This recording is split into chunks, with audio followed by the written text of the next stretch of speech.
Bienvenue dans votre édition des locales. À Marseille, nous verrons que les ragondins envahissent le parc Borély, une invasion qui pose des problèmes de santé publique. Le retour des supérettes en centre-ville. Les magasins de proximité sont de plus en plus nombreux en milieu urbain. Illustration dans quelques minutes au Mans. Mais avant, prenons des nouvelles de Marin. Cet étudiant lyonnais avait été sauvagement agressé après avoir pris la défense d'un couple qui s'embrassait en public. C'était il y a tout juste un an. Aujourd'hui, le jeune homme poursuit sa difficile rééducation.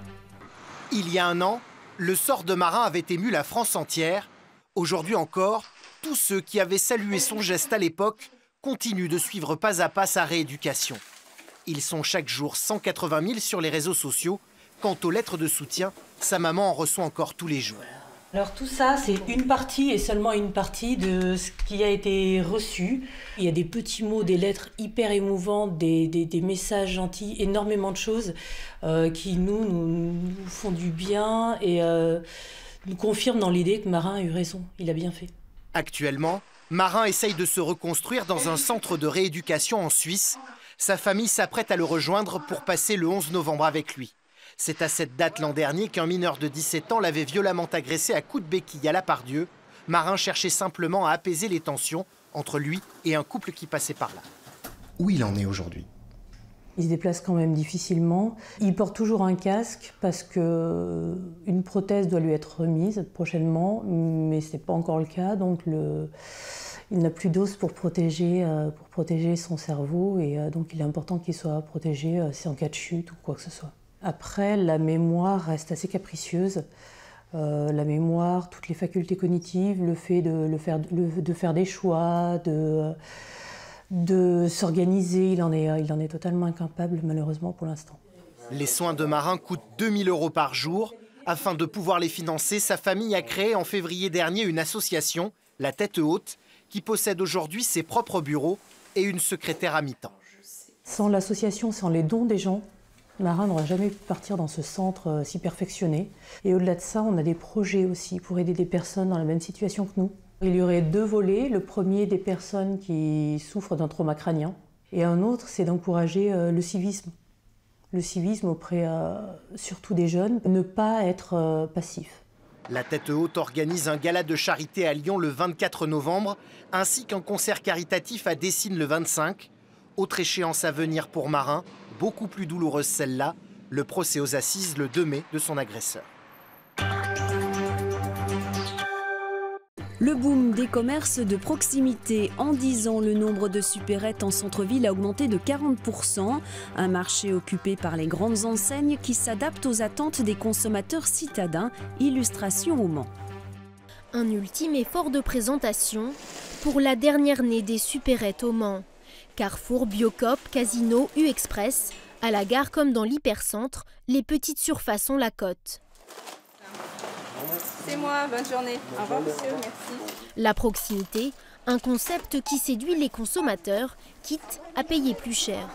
J'habite juste à côté, donc tous les jours je viens faire mes courses ici, parce que c'est pratique. Livraison à domicile, formule snack le midi. Pour coller aux nouveaux besoins des consommateurs, les enseignes multiplient les services offerts. Ce supermarché ferme seulement 2 jours par an. Son atout, l'amplitude horaire. Quand on est passé à 22 h, les gens au début nous ont dit 22 h, c'est énorme. Enfin, je veux dire, est-ce qu'il y a un intérêt? Alors qu'aujourd'hui, les gens ne se posent plus la question. Depuis 2008, la loi facilite la création de commerces de moins de 1000 m². Une aubaine pour les marques, d'autant que les grandes surfaces sont en perte de vitesse. Ces supérettes de centre-ville sont promues un bel avenir. Pourquoi? Parce que la grande distribution, selon moi, va continuer à investir dans des positions en centre-ville. Moins de 1000 m², elles peuvent se développer et pour elles, c'est un réel levier de croissance qu'elles n'ont plus en périphérie. Seul bémol, si l'implantation s'avère rentable pour les commerces liés à la grande distribution, les petits magasins indépendants, eux, ont déserté le centre-ville. À Marseille, les ragondins ne sont plus les bienvenus au parc Borély. Trop nombreux, ils détruisent les berges, menacent la biodiversité et surtout posent des problèmes de santé publique. Des mesures doivent être prises pour limiter leur prolifération. Au parc Borelli, ils sont une cinquantaine à empoisonner la vie des jardiniers. Ces petits rongeurs qui viennent de l'Uvaune sont devenus la bête noire de la municipalité, bien décidée à prendre une décision. On attend le feu vert du préfet pour pouvoir faire une action. Il faut capturer cette population de ragondins pour pouvoir l'enlever de notre territoire. Les ragondins posent des problèmes sanitaires, c'est une espèce qui est nuisible. Nuisibles car ils détruisent les berges et même si certains les trouvent attachants au point de les nourrir grassement, les services municipaux mettent en garde tous ceux qui les touchent. Ces petits rongeurs sont porteurs de maladies. En attendant l'ordre du préfet, à raison de 15 bébés par an pour une seule femelle, les ragondins du parc Borelli sont amenés à se multiplier. On referme cette édition avec la nouvelle création de Kader Atou à La Rochelle. Le chorégraphe de hip-hop met en scène Allegria, un spectacle léger et poétique à découvrir à la Coursive jusqu'à vendredi. 8 danseurs sur un plateau quasiment nu, juste baignés par la magie des éclairages.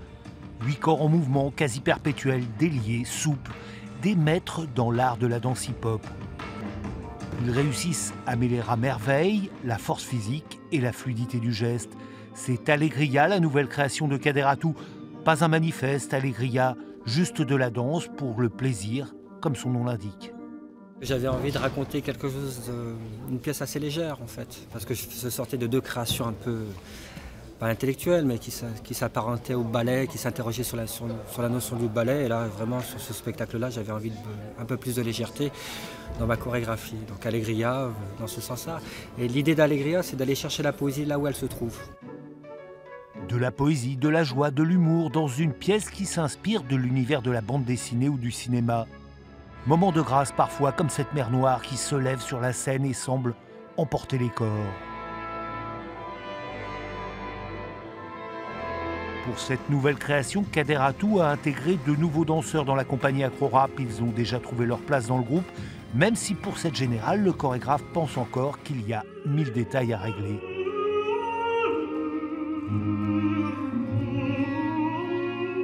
Mon grand défaut, moi en tant que chorégraphe qui a le regard, c'est que je ne vois que les choses qui ne fonctionnent pas.